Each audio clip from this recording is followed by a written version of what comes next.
On touche le produit et on le sélectionne du début jusqu'à la mise en bouteille et même parfois et très souvent jusqu'à la vente.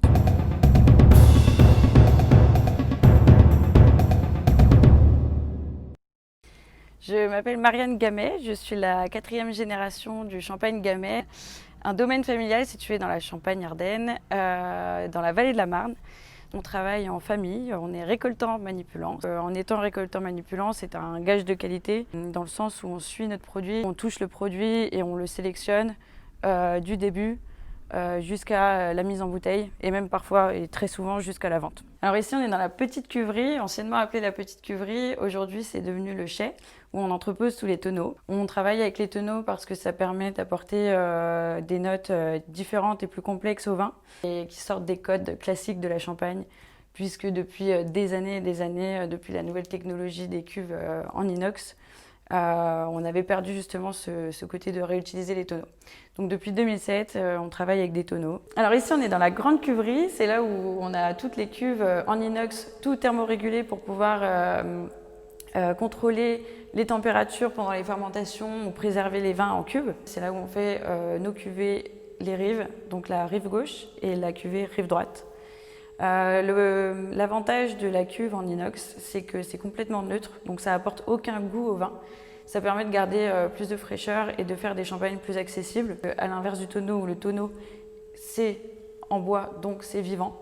La cuve en inox, elle est complètement neutre et ne vient pas altérer le processus d'élaboration des champagnes. En fait, le processus d'élaboration du champagne, c'est on vendange, on récupère les raisins, on les presse. Ensuite, on a un jus de raisin.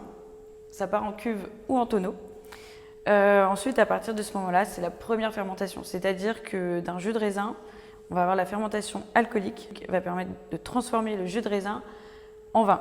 Et ensuite, jusque janvier, on va avoir des vins clairs, on appelle ça, c'est des vins blancs.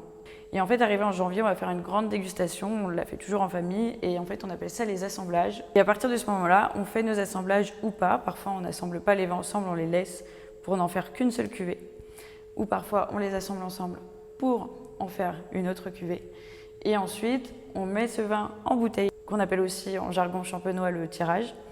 Et à partir de ce moment-là, on ajoute des levures dans la bouteille, et ça va permettre la seconde fermentation. Ici en cave, c'est là où le processus de vieillissement du champagne se fait. Donc ça peut durer des mois, voire des années.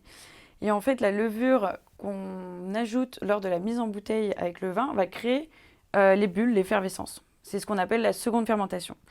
Et donc là, le champagne reste en tas sur latte. Et ensuite, à la fin du vieillissement, on va faire en sorte que le dépôt qui se situe dans la bouteille à plat, allongé, vienne se remettre dans la tête. Et à la suite de ça, on va programmer un dégorgement. Et c'est le moment où on va éjecter les levures pour pouvoir mettre le bouchon de liège, la fin du processus d'élaboration du champagne. Et ensuite, on met l'étiquetage. Le champagne est prêt à vendre.